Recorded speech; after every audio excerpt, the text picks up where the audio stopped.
Hello and welcome to the Caymanas Park Highlight Show. In this week's edition, we'll recap selected races from Saturday, April 2nd and Sunday, April 3rd. It was a weekend which saw two major prep events being contested ahead of the Triple Crown Series. Saturday's feature was the Thornbird Stakes for native-bred 3-year-old fillies. Meanwhile, Sunday's main event was the Consort Stakes, contested by native-bred 3-year-old colts and geldings.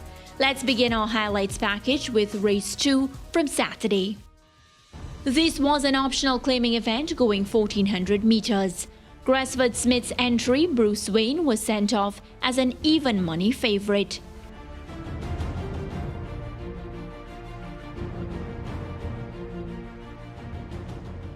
Starter is ready for a start. They're off and racing. Leo steps off slowly and has given the field a huge jump as it is Nuclear Emma blasting past the 6.5. They're at the 6. Nuclear Emma just in front of Desert Genius, contented to stay in second. Right against the rail, that's Laser Light. Then comes the pair of It's All I and Flowers 30 as they pass the 5. A break back of 3 to Bruce Wayne. Recovering that is Leo, and marginally racing at the back, that's Sunshine Cat. They're at the 4, and it is making the running. Desert Genius kicking on by a length and a half from Nuclear Emma right on the outside, right against the rail, and coming on, that is Laser Light also there, and coming on, It's All I. These are the top contenders at the moment. It is still making the running. That's Desert Genius in front. It's All I right there in the mix, right there too, and coming on, that's Laser Light, and Laser Light looks to have marginally hit the front on the outside. That is right there too. It's All I. Laser Light in front of It's All I. Laser Light in front. It's All I challenging strongly. Laser Light is kicking though at the furlong pole, and Laser Light begins to get rid of It's All I and Sundry. Laser Light in front and Large and in charge in the second. Laser Light pulling off and going about his business, and Rain Lewis and Laser Light will take the second easily. It's All I is third. Running on, that is Bruce Wayne, and finishing fourth, the pace setter, Desert Genius. Under the guidance of apprentice Rayan Lewis, Laser Light romped the day's second event to win by 10 lengths. Laser Light's victory time was logged at 1 minute 29 and 4/5 of a second. Race 3 was a 3-year-old and up claiming event. 7 faced the starter, going 1600 meters.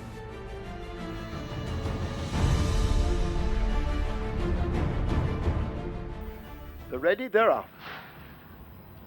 Almost perfect start. A Blood Song just left behind, outsped in the earlies. The Good Life picks up that lead as they run toward the 7, showing on that lead.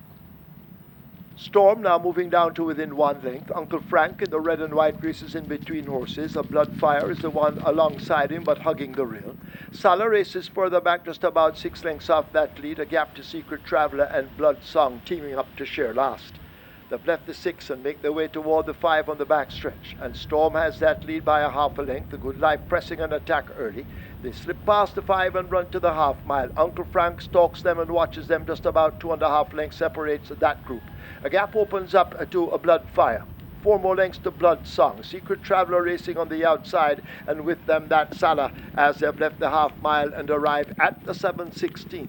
Storm asked to slip away from them, now almost 2 lengths in front, but Uncle Frank now asked to roll, begins to make ground as they leave the 3/8 pole. The Good Life is right there. Watch a Bloodfire now making progress, and these 3 group tightly and chase the leader Storm as they leave the 5/16. They're coming into the lane, and it is Storm first into it under Dane Nelson. They're into it now and run toward the 3/16, and Dane Nelson pulls the whip in the right hand, and Storm responds by holding the advantage. A Bloodfire is the one chasing on the outside. Storm just the leader. Bloodfire now throwing down the challenge. Uncle Frank running on the spot at the moment, but Storm continues to respond to the handling of magnificent Dane Nelson inside the final 16th. Out front, it is Storm holding on to that advantage. They drive toward the line, and Storm and Dane win by maybe 4.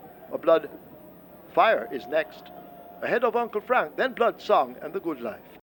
The O'Neill Markland conditioned Storm blew away all rivals to win by 4 1/4 lengths. Ridden by Dane Warrior Chief Nelson, Storm came home ahead of the field in 1 minute 42 seconds flat. The day's fourth event was a maiden special weight sprint contested over 1,000 meters or 5 furlongs round. Alfred Brown's I Realize was a 1-5 favorite, however Bugatti was poised to find another gear.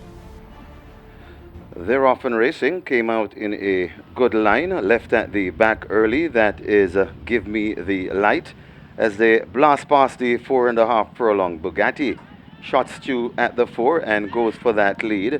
North London is also in the mix, right against the rail. That's a friend of the family as they head toward the 3. Eddie 29 also in the mix, passing the 3. Bugatti in front, a length and a half in front of North London. Bugatti traveling nicely. North London coupling up well. Also, here comes I Realize on the outside with Dane Nelson. Right, left back against the rail. That's friend of the family. It's Bugatti in front. I Realize looks up danger. Also there, North London.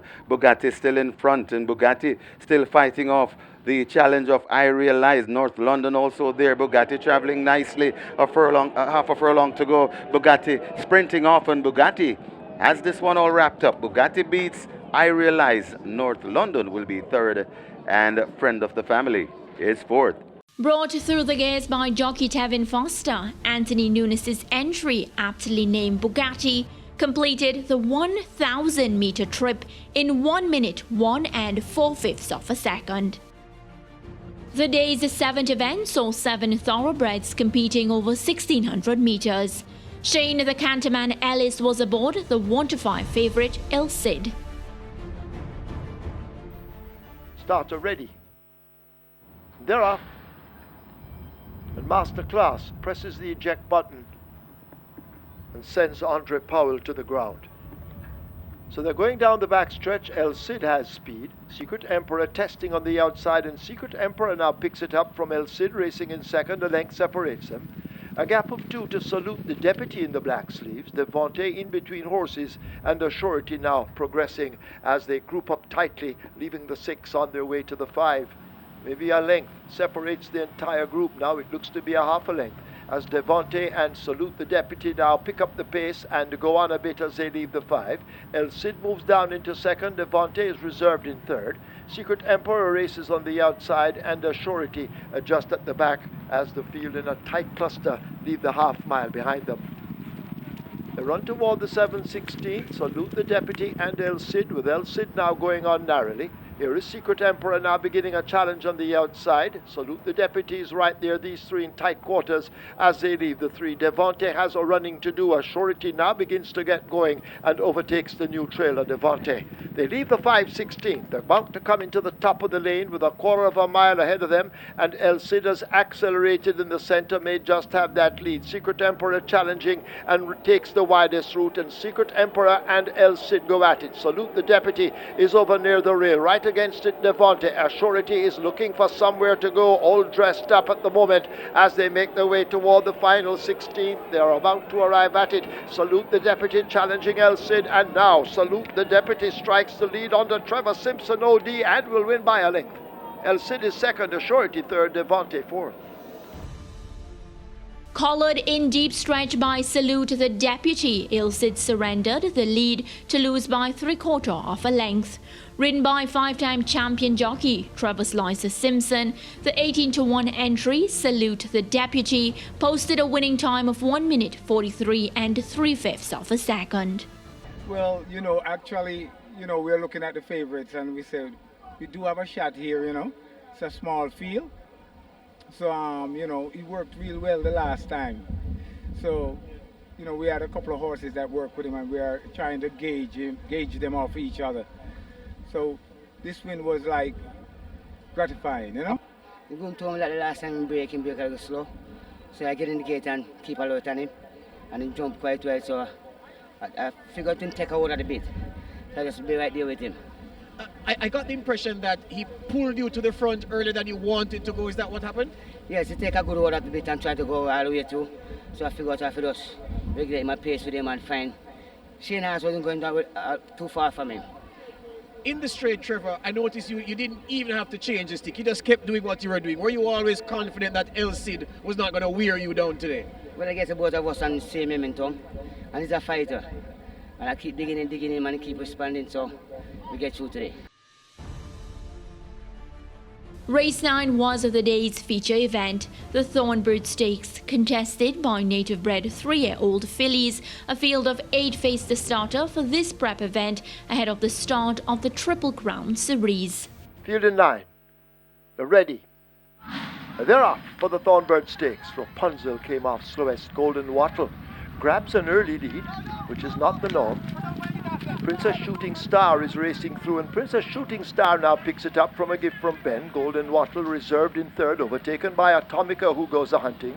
Outbidder is in behind them, 5 or 6 lengths off that lead. A break of 3 to Fly Messenger Fly, 2 more to Silent Mission, and Rapunzel left at the back. They've left the 5 and make their way toward the half mile.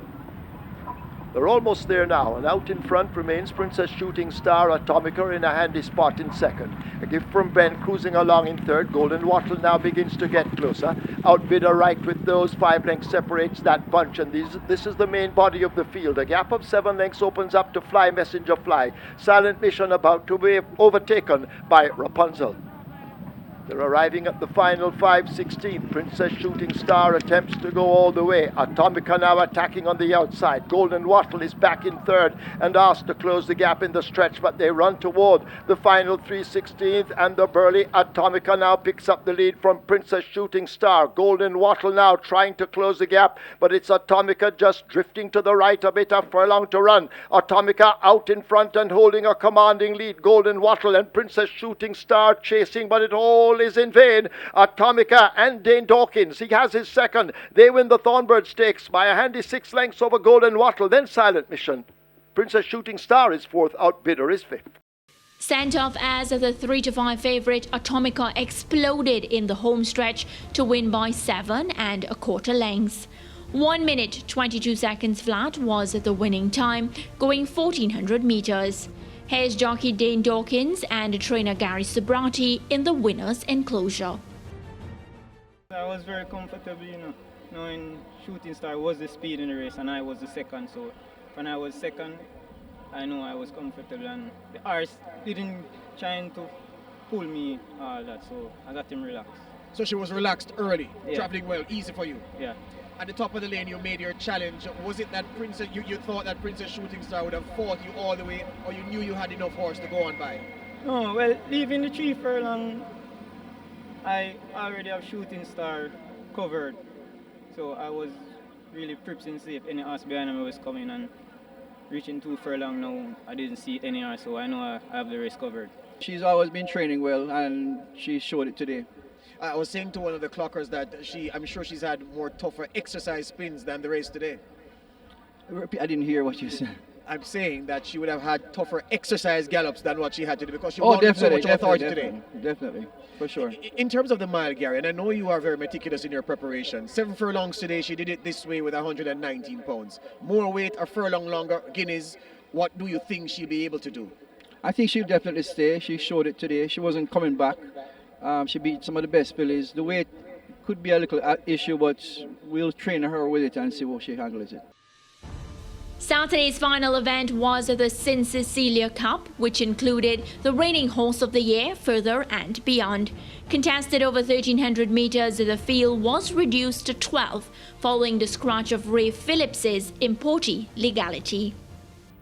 Seem to have done so. They're off to the St. Cecilia Cup, and the band steps out at the back. King Arthur gets off quickly. King Arthur going for that lead along with Got a Girl as they slip past the 6. Eagle One is traveling pretty early as well on the front end.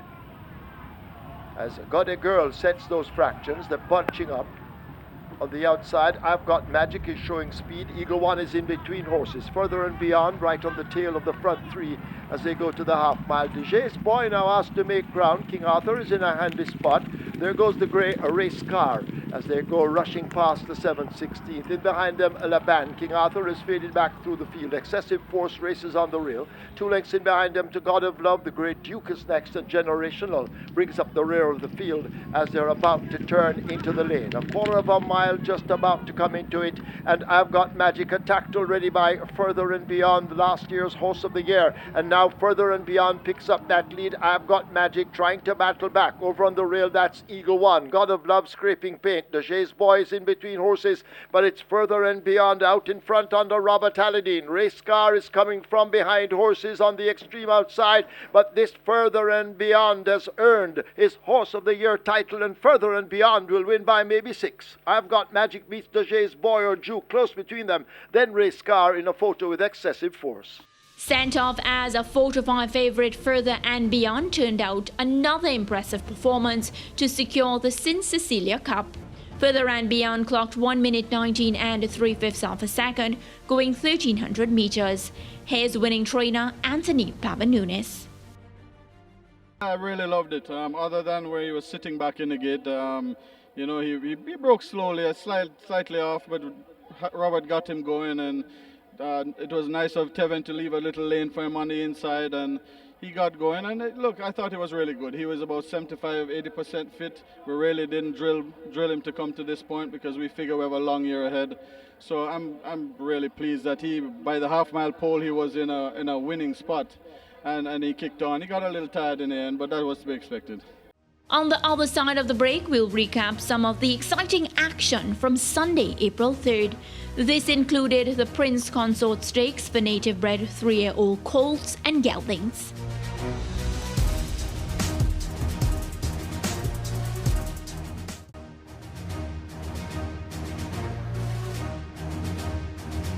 Welcome back to the Caymanas Park Highlight Show. In the second half of our presentation, we'll recap some of the thrilling action from Sunday, April 6th. This included the Prince Consort Stakes, a much-anticipated prep event ahead of the Triple Crown Series. Let's pick up the action with Race 6. This was an event for native-bred 3-year-old maidens and untrieds.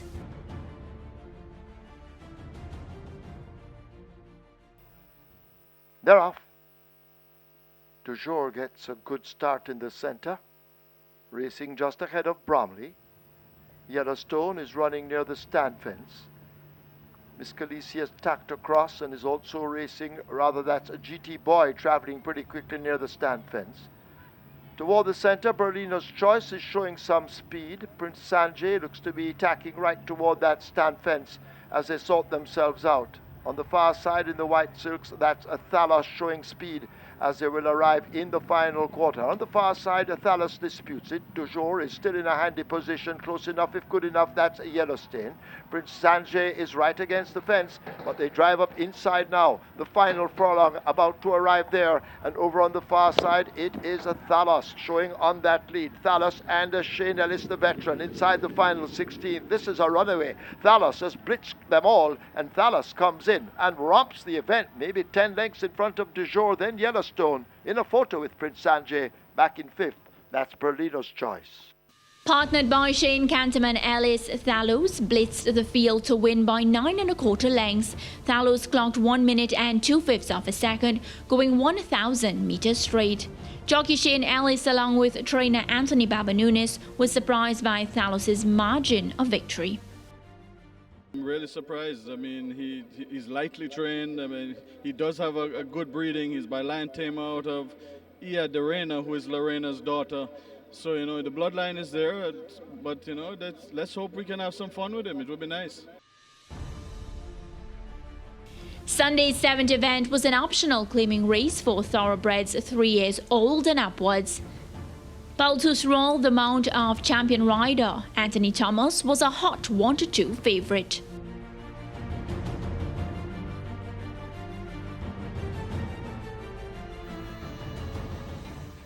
They're often racing, then Be Life misses it marginally as a Broken Light rushes through as they pass the 5. Broken Light in front of Baltusrol.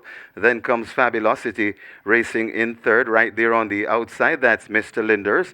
Then comes Awesome Aviator overtaking from that bad start. That is Then Be Life as they go past the 4 furlong point on the course. Heading toward the 3 On the front end, it is Broken Light. In front, shining brightly at the moment. Right there is Baltusrol. Recovering, that is a Denby Life going down in third. Backing out of it a bit, that is Fabulosity. Running on also, that is Mr. Linders there at the top of the lane. And it is Baltusrol fighting with Broken Light. Baltusrol now, it's the front. Baltusrol begins to go away from Broken Light. Who is coming? No one's coming. Coming on from behind. That is Mr. Linders. Baltusrol still in front and looks good from here. Baltusrol skipping away from Mr. Linders, the only danger. And I think he's no danger because Baltusrol will score easily by about 5 lengths. Mr. Linders is second. Broken Light is third. Multi Tradition is fourth. And maybe Denby Life in fifth. Partnered by champion jockey Anthony Thomas for trainer Jason DaCosta, the consistent Baltusrol completed the win by 5.5 lengths. Mr. Lindhurst, Broken Light, Smarty Tradition and Denby Life completed the top 5 placings. The day's 8th event was the much-anticipated Prince Consort Stakes. Contested by native-bred 3-year-old colts and geldings, the field was reduced to 6th, following the scratch of horse number 2, DZ. Ian Prasad's entry brings was a 4-5 favourite. They're ready. They're off. 7 furlongs ahead of them, and Blue Vinyl staggers out at the back. Shadowfax took off quickly. Emperor of the Cats racing on the rail. These two now matching strides. And Emperor of the Cats now shakes loose and gets that lead. Brinks rushes up as they leave the 6 to tackle Emperor of the Cats. Shadowfax reserved back in third.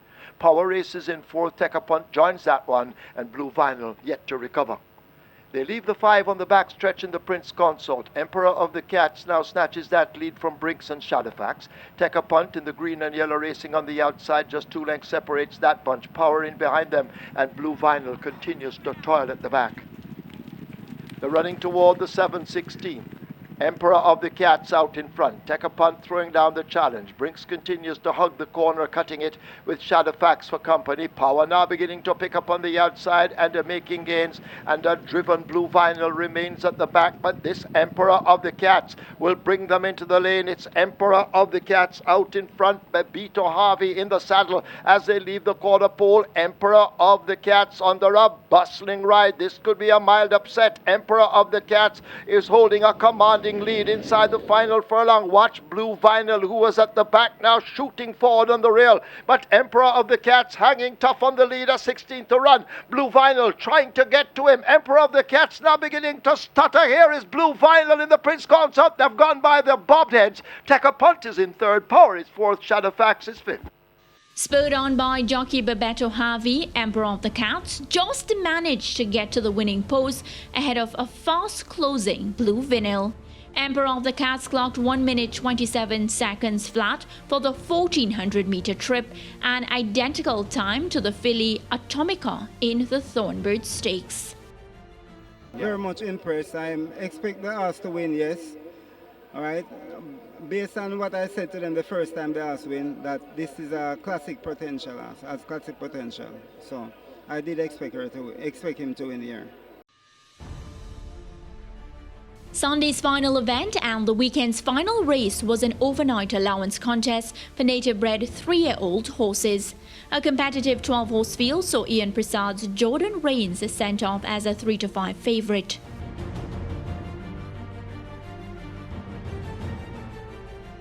"1,000 meters straight, they're off. Fair start. Nuclear Noon sets out quickly, racing ahead of Ras Emmanuel.